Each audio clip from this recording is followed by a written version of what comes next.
and welcome to the Fertility Conversations podcast. The goal of this podcast is to create more awareness about infertility and to provide support to people trying to conceive. Thank you for listening today, and we hope you will be encouraged. And now, here is your host, Ola.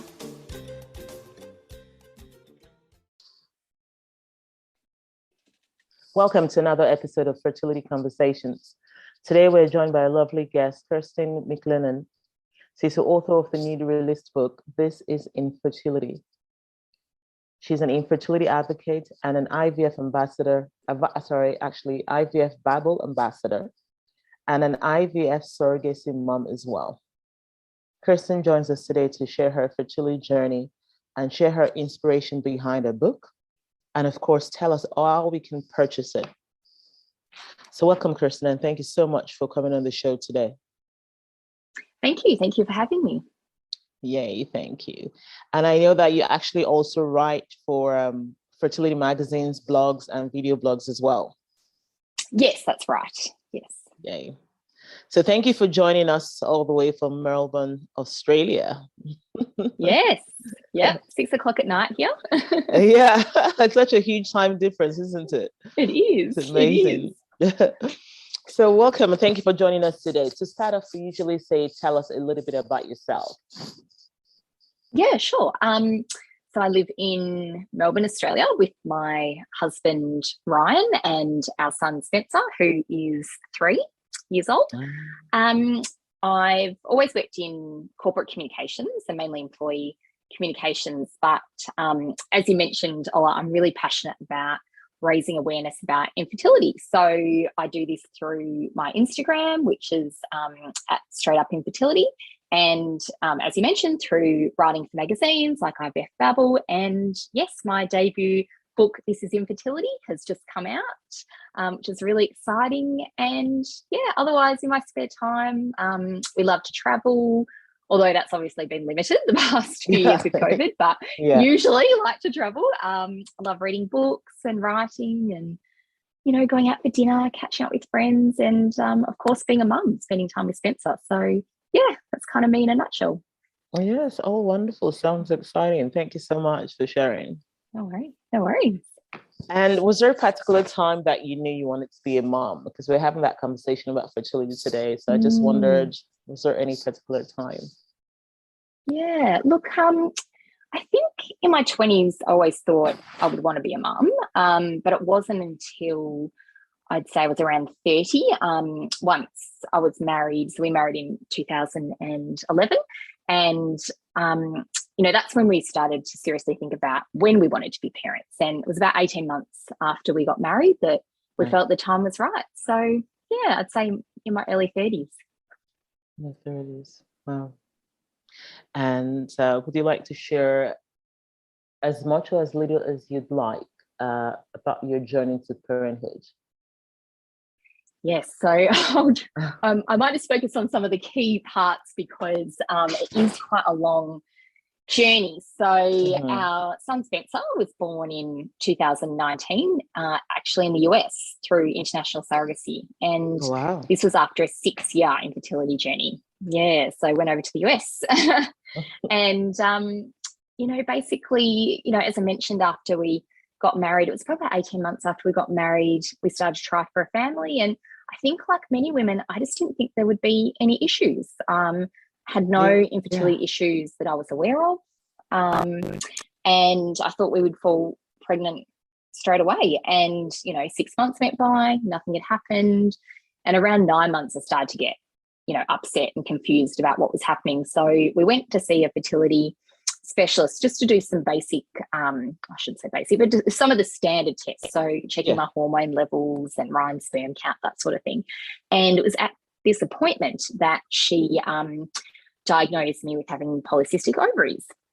And she said, oh, this could be the reason that you're not falling pregnant. And so she prescribed Clomid, which is a medication to help you ovulate. And I thought, oh, perfect, this is a solution. I'll just take this pill and we'll be pregnant in no time. And we did 4 months of Clomid. So tried 4 times and no pregnancy. So we went back to the fertility specialist and she recommended IUI, which for people who don't know, IUI is where, they track your ovulation through ultrasounds, and then, pop a catheter up there with, sperm. And, that was, that was the next step that we tried. And I thought that would definitely work. And we did that 4 times and it didn't work. And so at this stage, we actually then changed to another fertility specialist who was more focused on IVF. And sure enough, she recommended that we do IVF. And the first transfer failed.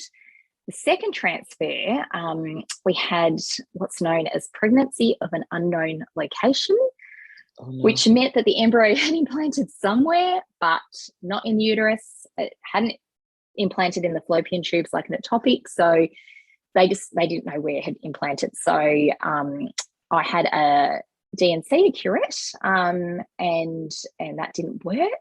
And then in the end, I had to have methotrexate, which is like a chemotherapy agent, and then that worked. So that was just an awful time, and that seemed to drag on for quite some time. So, and it was such a strange experience as well, because it's just not very common. So I hadn't met anyone that had this before. And so then we had to have 3 months off because, I'd taken this methotrexate, which is, it can be toxic. So with pregnancy, so had 3 months off, and then, tried again, another, failed transfer. And then it was around this time that our specialist started to say, your lining's a bit thin, your endometrium lining. But, like, it should be fine. And I at that stage, I didn't know what the endometrium lining was. I didn't know, why it was important. And so I started to research it myself, started to Google it, and, found that, well, in Australia, the endometrium lining needs to be 6 millimeters or more to do a transfer. But in the US, for example, it needs to be 8 millimeters or more. And when I started to research it, I was reading a lot that, a healthy line is between 10 and 12 millimeters, and that anything under 6, it's like virtually impossible to fall pregnant. And, the miscarriage rate is really high. And my lining was always sort of late 5s. And in some cases, it was in the 4s. Whenever it was in the 4s, they just cancelled the cycle. So we had 4 cancelled cycles as well throughout our treatment, which I actually found, in a way, the cancelled cycles harder than the failed cycles, because, you take all the medication and you go in for the the scans every couple of days, and then I remember on one cycle got to day 21 and they're like, okay, we've got to cancel it now, like it's just your lining's only 4.6, it hasn't budged, we can't do a transfer. And I was like, what a way, 3 weeks of that for nothing. So because I was learning through my own research that the lining was an issue, we decided to change specialists, and we saw a specialist who, focuses more on implantation issues. And it was at that very first appointment that he said, I think you need to do surrogacy. Oh, wow. And, we were completely taken aback. And he said, the endometrium lining is crucial. It's crucial to falling pregnant and staying pregnant. And, this is the reason why you're not falling pregnant. And, at the time, we'd never met anyone that had done surrogacy. I'd never met a surrogate. It's not very common in Australia. So, we just felt really overwhelmed, and we just felt like we just weren't ready yet to do that. So we said, look, can we try a few other things first? And, he agreed, supported our decision. So, we tried, a few different things and different medications and that. And, my lining did thicken up a little bit, but it was still always low. It was always still like in the early 6s at best. And the other thing was that we were transferring in PGS embryos, so genetically tested embryos. So, they were always failing as well. So anyway, we had, another failed cycle, and then we actually did fall pregnant on one of our transfers, and, with a PGS embryo. And, we went in for a scan at 7 weeks, and, just one of those horrible days where, at the ultrasound, she said, look, the thing is that, the baby is measuring too small for 7 weeks, and the heartbeat's too slow, and I don't think this pregnancy is viable, which, we're absolutely shattered. We thought, oh, finally we're pregnant and it's worked. And we went in 2 days later for a follow-up scan, and the heartbeat had stopped then. So that was awful. And it was, like a missed miscarriage, because I'd had no symptoms at all, no miscarriage symptoms at all. So we didn't even know until that first scan. So that was really difficult.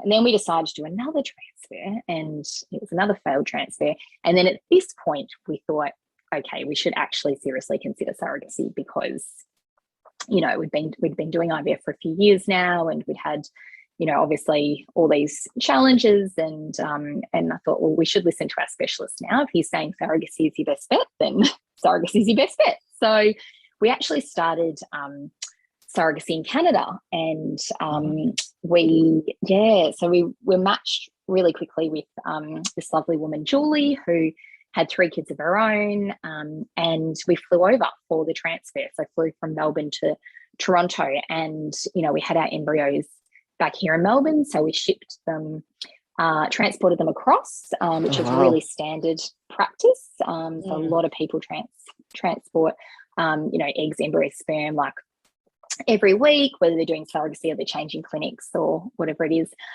But and this was definitely, I would say, the lowest point of our journey, when we went to the clinic in Toronto, and we were in the waiting room waiting for the transfer, and the transfer time came and went. We're like, what is happening? And then a nurse came out and said, oh, look, the specialist would like to see you. Would like to see you and Ryan. And I thought he was just wanting to say hi, but my husband knew that something was wrong. And he said to us, look, we went to thaw we opened the container and went to thaw the embryos, and the container was empty. There were no embryos inside. It was absolutely devastating. And we actually, to this day, we don't know what happened. The possibilities are that either the container wasn't packed correctly at the Melbourne clinic, or it was x-rayed in transit, which it's not meant to be, and there's very clear instructions to not x-ray. But if it had been x-rayed, then that would have destroyed the embryos, or it wasn't unpacked correctly at the other end. But we don't know what happened, but it was just devastating, because we'd flown all that way. We finally thought, this is it. We've got our good embryos, our PGS embryos, got this lovely woman doing surrogacy for us, and we thought that it would work. We'd be pregnant in no time, and then to find out that all the embryos were gone was just heartbreaking. So that was our Canada experience, which was really difficult. And so we flew back to Melbourne, and then we decided to do surrogacy in the US. So we changed course basically, and we went through Utah Fertility Centre, which were fantastic, and Dr. Russell Fook, who actually wrote the introduction for my book, who was amazing. And we were matched really quickly with our beautiful surrogate Leah, and it was one of those things where we Skyped with Leah and her husband Josh, and we just had that instant connection, like straight away, just instant rapport. And just knew that this was the woman that we wanted to carry our baby, and that we trusted 100%. So to cut a long story short, we did a transfer, and the first transfer failed. And again, we were so stumped. We just thought, finally it should work. Why isn't it working? And we actually then did an endometrium endometrium receptibility array test, which measures like the best time the endometrium is receptive to an embryo. And for most people it's doing the transfer on day 5, but sometimes you're more receptive if the transfer is a little bit earlier or a little bit later, and by a little bit earlier or later, like a few hours either side. And I think we came back as pre-receptive. I can't remember if it's pre or post, but either way, we changed the transfer time by a few hours, and the second transfer worked. And we fell pregnant, and we were just absolutely over the moon. We had a first scan at 7 weeks, and everything was perfect. The baby was measuring really well. The heartbeat was strong. Leah's hormone levels were high, so everything was looking great. The next scan was at 9 weeks, and the time difference meant that it was going to be 3 a.m. our time. So given everything was going along so well, we decided that, Leah and Josh would record the scan and, take some photos. And then when we woke up, we would just call so woke up at 6 a.m. because I think I just woke up early, a bit anxious, and there's no messages on my phone, and I just knew something bad had happened because, Leah's such a great communicator, and I just expected to wake up to 10 million of, photos and videos. Yeah. And Ryan was asleep beside me, and I saw his phone on the bedside table, and I could just see a message, like a WhatsApp message on his screen, and all I could read, because it was cut off, but all it said was from Josh saying, "I'm so sorry, but we've lost the baby." And it was just it was just absolutely gut-wrenching. It was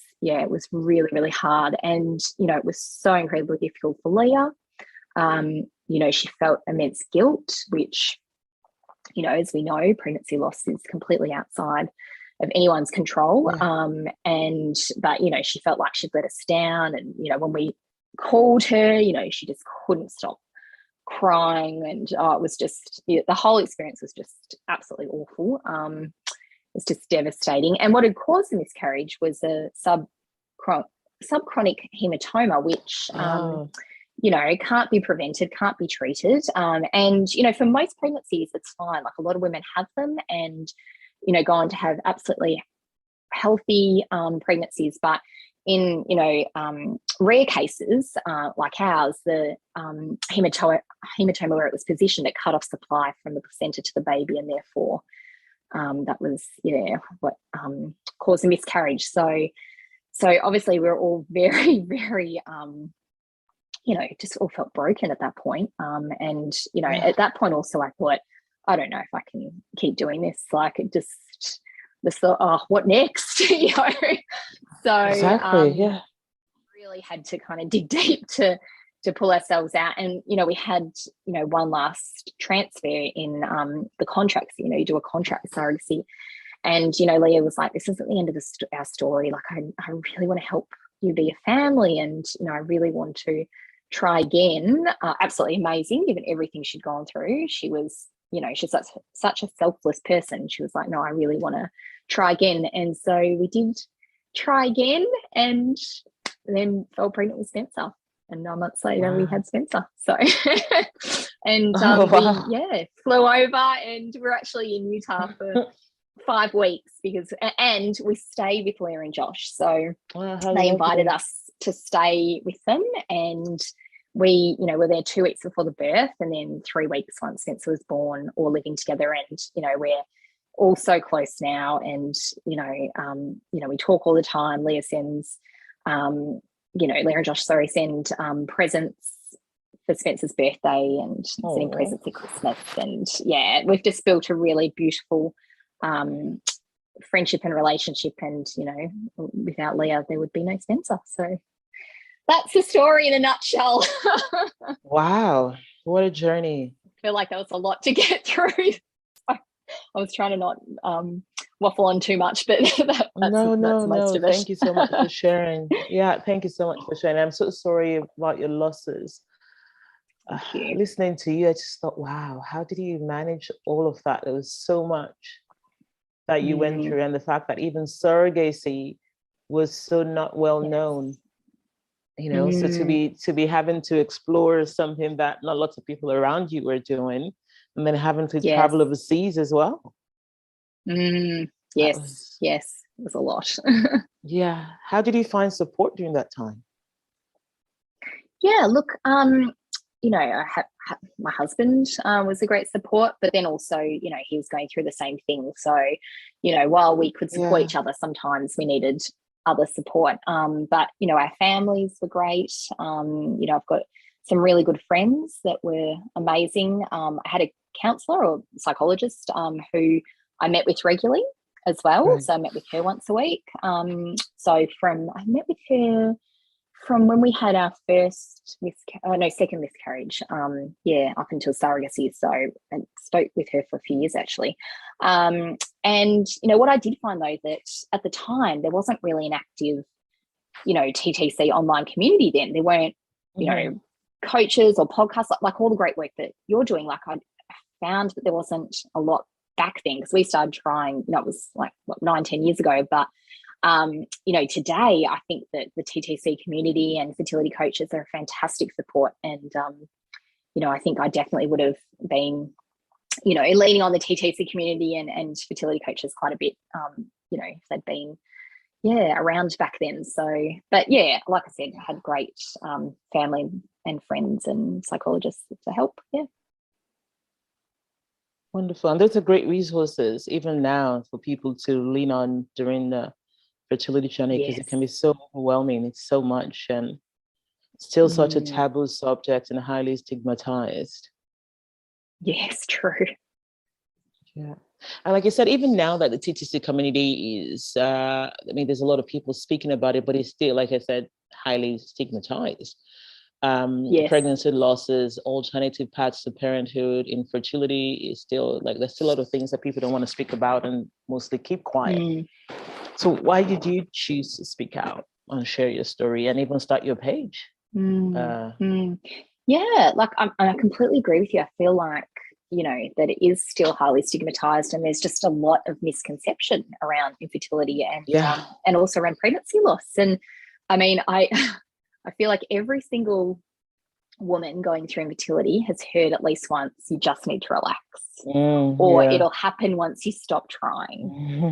Or everyone seems to know someone, not someone personally, but they know, a friend of a friend of a friend who they were doing IVF for years, and the minute they stopped trying and they stopped thinking about it and they went on holiday, they fell pregnant naturally. And which is just laughable, because it's a medical condition, and it's like Dr. Fuchs says actually in my introduction in my book. He says you wouldn't tell someone with cancer just to stop thinking about it, just relax and you'll get better.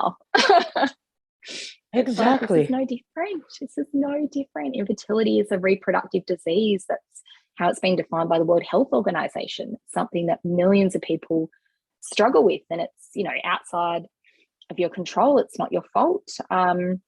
And so, I was passionate about making sure through the Instagram and through my book that, I did kind of, focus on educating, I suppose, people a bit more and trying to bust some of those misconceptions. One of the funniest misconceptions, which I've only come across once, but was actually on the way over to Toronto when we went for the surrogacy transfer, and I was sitting next to these two guys, and couldn't help but overhear their conversation. And, one of them was talking about a friend who was going through infertility. And then he just suddenly goes, but it's so strange because she's really attractive. Like, she's stunning. Like, I don't know why it's not happening for them. And the other guy's like, wow. Oh, yeah, that is strange. What? Oh, there's a new one. Like, infertility is linked to how attractive you are, so. Exactly. Anyway, I just thought, oh my goodness, like all the misconceptions out there. I thought that just tops the list. But yeah, so I do feel that, like you say, highly stigmatized, that a lot of women feel guilt and shame, like they're doing something wrong, and they're not. It's same with pregnancy loss. It's outside of your control, and it's definitely not your fault. So yeah, I am passionate about getting that message across. Thank you. And thank you for all you're doing. Your page is amazing. Thank you. You always have then. Yeah, thank you. Thank you so much for all that you're doing. And, talking about your journey was, wow, like you really did go through so much, and I cannot imagine how that was. And of course, you don't go through something like that without it leaving an impact. So I wonder, like, looking back now on who you are today, how do you think that whole journey has changed you or impacted you? Yeah, look, I'd say at the time, everything we went through was just really hard. And, I often felt sad, and I felt jealous. I felt jealous of people falling pregnant, especially when they fell pregnant very quickly, or like, oh, we weren't even trying. And, Yeah. you know, I felt anxious. I felt angry at the unfairness of it all. But, you know, on the other side of things, like once Spencer was born, a real sense of gratitude. And, you know, I think that can be a gift. You know, I feel like the first, you know, 6 months of Spencer's life, every morning I picked him up out of his cot, I cried. Every day I cried, every morning. Wow. Like, but, you know, these happy tears are so overwhelmed with gratitude, and that we, you know, finally blessed to have him. And I just, you know, just felt like crying. But, you know, that feeling of gratitude, which, you know, I think, you know, is something that you get more when, you know, you go through something really tough. And of course, gratitude for Leah and Josh, and how much they helped us. As I said before, without Leah, there would be no Spencer. You know, and she's given a gift not only to us, but, you know, to my parents, Ryan's parents, our siblings. Like, you know, so many people have been, you know, touched by this, and we're just so grateful to have him, you know, in their lives. I would say my marriage as well. I know that, you know, when Ryan and I took those vows, for better or for worse, through sickness and in health, we didn't actually expect that, like, you know, only a year or so later we'd be putting them to the test. But, you know, we went through something really hard together, and, you know, it's made us stronger as a couple. So that's definitely impacted us as well. Impacted. And then I suppose the final thing would just be, you know, empathy. Like, I think, you know, if I think of some of the most empathetic people in my life, family members and friends, you know, unfortunately they've endured some really tough times. You know, I do think that sometimes these struggles and challenges, they give us a strong sense of empathy and again, gratitude. So I feel like that there are a few positive things that came out of you know, our journey to parenthood in the end. So, yeah. So well said, Kirsten. Thank you so much for sharing that. And of course, when you speak about Leah and Josh, and they sound like such an amazing couple. Like, yes, just amazing. I can't imagine how selfless it must be. And, you know, of course, like I said as well, the guilt they felt when that happened, which, you know, it wasn't their fault, but they really wanted to help make it happen for you. Yes. After all you've been through. But of course, surrogacy is still, surrogacy is still something that is, again, not really understood. There's so much misconceptions about it. Yes, so, that's true. If you had to share any misconceptions that you're aware of, what would you say are some of them about surrogacy? Yeah, I would say a lot of people commented, you know, is it going to be really difficult for Leah to give the baby up, quote unquote, you know, and she'll bond with the baby and give the baby up. And, you know, Leah was actually a surrogate before us. So she helped a couple in Spain a year before and had a beautiful, helped them have a beautiful baby boy. And, you know, like she said to me at the time, she's like, well, no, I saw the baby just as I felt towards the baby just as I would feel towards, you know, a sibling or a good friend's baby. Right. But, you know, nothing more. And she actually said, I actually found it much more difficult saying goodbye to the parents who you know, I had such a strong bond with and had this relationship with for so long than I did the baby. So she's like, it's the baby was never mine to begin with. And she'd always say things like, I'm extreme babysitting, or I've got a hitchhiker on board. And, you know, so she was able to separate it, you know, really well. But a lot of people asked that question, or people would say, oh, you know, we'll be able to name the baby. I'm like, well, yeah, genetically and, you know, legally the baby's ours. So, yeah, I think we'll be able to pick the name. So, you know, that's an interesting one. That's an interesting one.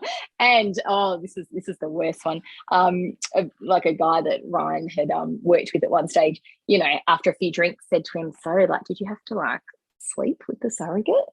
I mean, how ridiculous. How ridiculous. Like, no, let me talk you through IVF. Exactly. How it all works.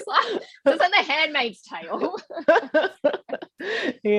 Not that kind of So, exciting yeah. stuff. No. No, Wow. exactly. So yeah, definitely some misconceptions. And then I suppose the final thing is, and look, if you Google surrogacy and that, you're gonna find there's a lot of different opinions and comments, and there is a view that it's exploiting women. In some countries that may be the case. Certainly not in the US. And it was something. Leah will say like they got just as much out of it as we did. Like she just loves doing it, and like I said, we've got a beautiful relationship and friendship, and they'll be in our lives forever. But of course, like I have heard awful stories of, babies being born and, sort of being taken off the surrogate and hurried into another room with the intended parents waiting and the intended parents never meeting the surrogate and things like that. So there is an unfortunate side to surrogacy as well. But certainly, in the US and through, again, we went through Utah Fertility Centre, which, who were amazing. For us, it was a really beautiful, wonderful experience. So yeah. Thank you for sharing, Kirsten. And it's so important that people hear your story, people see your platform, people read your book, because again, there's so many misconceptions out there, and hearing actual real stories of how the surrogacy journey can be and was for you is important. So people have a balanced view. Yes, of course, like you highlighted, there are some not so great stories out there, but there are many great stories as well. So it's important for people to hear and know that, and it's actually even know the options, because again, sometimes you're not even sure what to do and how to go about it or who to speak to. So yes, true. So thank you for all that you're doing, and for your new book, This Is Fertility. Yay. Yes. What was the inspiration behind that? Why did you decide to write the book? So I actually started writing it when I was on maternity leave, because when Spencer was about 9 months old, we went into lockdown in Melbourne with COVID, and it was quite a long lockdown. So it was. I didn't know what else to do. So I didn't bake bread. I started to write. And, once I started writing, it just poured out of me. I found it so therapeutic to write a story. And like I said before, I've always loved writing. Like I've made a career out of writing, and so actually writing a story was just so wonderful. Like I really enjoyed it, and really my motivation was I just wanted to share my story to help others. So in the book, like I share our challenges and our heartbreak, but also all the good stuff as well, and everything that we learned along the way. And just want people to read it and to feel less alone, because I know how isolating and lonely infertility can be. So I just want this to be, a story that, people feel less alone. And also, as we were talking about before, breaking some of the stigma and myths around infertility and pregnancy loss as well. So to, have it a bit educational as well. And just really grateful that my publisher, C&R Press, took a chance on me and has published my book. So it was really exciting to actually get it published as well. And your book provides hope as well, right? Which is so important for people. Exactly right. Infertility and pregnancy loss can be so much to deal with, even with the best support. So hearing other people's stories, reading a book like yours really does help. It makes a difference. It lets people know, yes, there's some really low parts of the journey, but there's also hope of what could come to be. Yes, That's that's so right. important in getting through each day. So thank you for writing this book. And how can we purchase it for people listening? How we can give it on copies? So through Amazon. So it's on Amazon, and also through my publisher, C&R Press, their website. And it is in my bio link on my Instagram page. It's straight up Infertility, but probably Amazon's the best place. I think it's also a Book Depository and a few others, but I feel like Amazon's the easiest place to go to, and it will be in some bookstores, but I think that will be mainly in the US. Okay. But I don't know the exact ones yet. But yeah, that's a few different ways. Okay, that's great. I'll put the links as well in the details in the show notes, so that way people can get their great. copies. Yeah. Yeah, fantastic. And for anyone listening wanting to reach out to you and connect with you, what's the best way to reach you? Through my Instagram, so at Straight Up Infertility. So I often have people send me direct messages, and yeah, always love to receive messages. So yeah, please, anyone listening, please reach out anytime. Happy to hear from you. Perfect. Thank you. And of course, I know that's true because I've reached out to you so many times in direct messages. And I feel like yes, we've done so much and connected and done so many campaigns together, all through DMs. So yes, if anyone wants to reach out to you, you're always responding, always willing to help. Thank you for all that you're doing. Thank you. And in your journey so far, if you had to mention one quote or affirmation that you found really helpful, what would it be? Gosh, I feel like there were so many quotes like throughout that Yeah. always found so useful. There is one that I like. It's by an Australian author, Anna Funda. I think that's how you pronounce her name. She's the author of All That I Am. And she's got, like, in the book, the quote, she was brave and strong and broken all at once. Yeah, she was brave and strong and broken all at once. But I quite like that because I feel like that sums up how many women feel during infertility. You know, you can feel strong and resilient and, you know, doing everything you can to have a baby, but you can also feel broken, and that's okay. Yeah. It's okay not to be okay. I think it's okay to have, you know, just a lot of different emotions. So yeah, I quite like that quote. Yes, and then the other one I'd mention is this Japanese proverb, fall down 7 times, get up 8. So I don't know, there were times when I just needed like a little boost and I was like, yeah, like fall down 7 times, get up 8. Like, I don't know, that I found it quite motivating for some reason. So like, that's the other one I like. I love them. Thank you for sharing. Definitely. No worries. And knowing what you know now, if you had to go back to a younger, I don't know, 18-year-old, 21-year-old Kirsten, what would you tell her? Oh my goodness. I think one of the things I struggle with the most with infertility is that, you know, I was quite lucky up until my early 30s. Everything had gone according to plan a little bit. So I hadn't really endured any challenges or hardships, and, you know, everything I kind of planned for went to plan. You know, and I had plenty of friends and family members that hadn't been as fortunate, you know, who'd had, I don't know, awful illnesses, or, you know, I had a couple of friends who, you know, lost parents when we were teenagers, and, you know, just been through awful times. But I think, yeah, I would tell my younger self that not everything goes according to plan.